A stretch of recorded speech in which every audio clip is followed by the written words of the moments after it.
Aloha and Reedville Grade School in Aloha. My life has changed tremendously since the 1960s. However, precious Packy's has not. Thinking of the wonderful animal God gave us, never leaving the tiny elephant area, mostly cement, is unconscionable. It makes me sick right now to realize he is needed to be roaming free for over a half of a century. What hope and new thoughts can he even have daily living like that? Last night, OPB showed us that elephants used to roam across the entire African continent until borders and fences were put up. I would not want Packy's microbial-sized home on my conscience. We Oregonians know better and will do better in giving Packy his well-deserved freedom at an outdoor sanctuary. Thank you, Diana Zimmerman, lifelong Oregonian, Tigard. I just want to add that the zoo is right now seriously and furiously promoting the on-site exhibit, Elephantlands. But I think it's very important for people to consider the facts. The pictures are very pretty. They show waterfalls and greenery. But the fact is, out of that 6 acres, a little over 4 is actually for the elephants. And of that 4, you have to subtract the barn and the indoor viewing cage. So the elephants will only get about 3 acres. And of that 3 acres, it will be further subdivided into 1 and 2 acre lots. 1 and 2 acres is not enough space for an elephant. Certainly not 8 elephants. So once again, you're going to be met with the same problem. How do you solve this problem? Number one, we request and strongly urge you to stop breeding the elephants. If you don't, you will have this problem again and again and again. And there will be more Packies, and there will be more Rose 2s, and there will be more Shines, and they will all be suffering from confinement and the many, many medical issues that they all have right now. The new exhibit will have sand. Okay, that's a little softer. But the fact is, elephants are designed to walk on grass. That's what they need, and they need to forage on trees. That's their nature. An elephant that was just rescued in India, 70 years old, near death, starvation, chained her entire life, the first thing she did in getting to sanctuary was to reach up and eat foliage from a tree.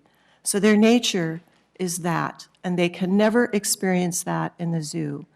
So stop the breeding, stop the confinement of elephants who need vast acres and miles to roam, and do the right thing for Packy and free him now. In honor of Lincoln's birthday, it's time to free all slaves, humans and animals. Thank you. Thank you. Mars? I'm Mars Green, and I see everyone up here happy and healthy and with your coffee and come and go as you please, but the fact of the matter is for the elephants, particularly Packy, he's confined to a cold, hard jail cell.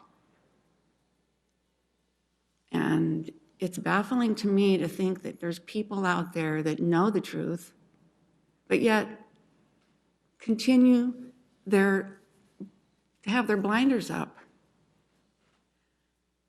There's 2 things going on with these elephants. One is either Metro and the zoo caretakers know nothing about elephants. Elephants roam 30 miles a day, which helps to alleviate the foot problem that all elephants in zoos have. They know where to go for the minerals, they know where to go for the particular kind of foods that they eat. And their herds, their breeding herds are not forced upon them. They create their own breeding herds in the wild.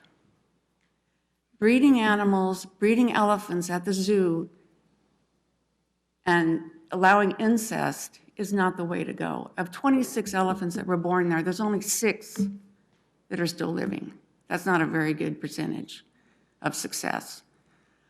So either people don't know, the people that are caretakers don't know anything about elephants. Because for one thing, there's nothing up there that even resembles the natural wild habitat for elephants. You can see the blank stare in their eyes. They walk in circles, they sway. You never see that in the wild. And you don't see foot problems either, because they're not standing on concrete 24/7. And they roam. That's what they do. Every time they take a step, it pushes the blood up to circulate. That's, you know, it's just like if you never walk anywhere, your feet are going to swell. I mean, it's not, you know, you don't have to be having a science degree to figure that out. So having said that, the other thing is that if they don't understand what elephants require, then everyone is putting their blinders on and just pretending that it's not there. To state that the elephants are thriving is not true. And why you tell the public that, I have no idea, because they're not thriving. If they were thriving, 3 of them would not have TB, foot problems, held in a confined area so that the other 5 elephants can go outside, because 3 of them have TB. It's just, you know, it just doesn't make any sense. And to have an elephant die on our watch, that's basically what you're all doing, is watching Packy die. He deserves to go to a sanctuary where he can be an elephant and feel the grass. Thank you. Thank you. Joan? Hi, I apologize. This is my first time in front of you, and I left work and I threw this together. So Okay. I hope you are having open ears this morning. I come to you today with concerns for elephants housed at the Oregon Zoo. We all know that they're getting sick. That's documented. Many Portlanders agree that the confinement of large sentient beings is inhumane. I believe that the way we treat our animals is a direct identifier of how we treat other human beings. Please consider this following information that I've found. The USDA Animal Welfare Act and requirement is minimum size of enclosures for big cats or elephants. There are no specific numbers, just boilerplate language that reads, enclosures shall be constructed and maintained so as to provide sufficient space to allow each animal to make normal postural and social adjustments with adequate freedom of movement. Those are the same standards that apply to animals used in research in health centers, which primates have been taken out of that pretty much nationally, at the national level. Inadequate space may be indicated by evidence of malnutrition, poor condition, debility, stress, or abnormal behavior patterns. When I've seen Packy personally, and it's been years, I admit, he was chained to the concrete. We are seeing poor condition, stress, abnormal behavior patterns, and even disease at our zoo. The elephant standards adopted by the Association of Zoos and Aquariums, the AZA, are inadequate, in my opinion. In many AZA zoos that display elephants do not even meet these meager requirements, which are a stall that is 20 by 20, 400 square feet for females, and 600 square feet for males, and that's, you know, like about, this is probably 600 square feet right here. This means extreme confinement, who are kept indoors overnight and during inclement weather. Outdoor enclosures need measure only 5,400 square feet per elephant.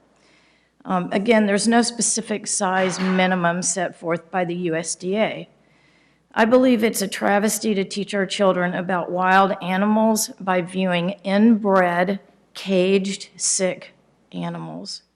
There are reputable breeding programs for elephants in their native environments by experts in the industry. It makes no sense for Portland to take on the breeding of elephants.